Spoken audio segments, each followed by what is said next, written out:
Hey guys, today we'll be talking about how to unlock your deadbolt in the instance where pin codes are not associated to the devices.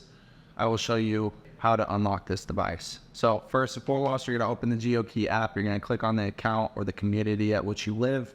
You're going to go down to the access point. For me, it is passage handle deadbolt. We're going to hit access. And then there's two ways to lock the deadbolt again. So first is this little lock button on the bottom right. You're gonna hold it for a couple seconds. 1, 2. There you have it. The other option is you swipe right on the access point. It'll pull up access, lock, or board. I can hit lock. Now you have it.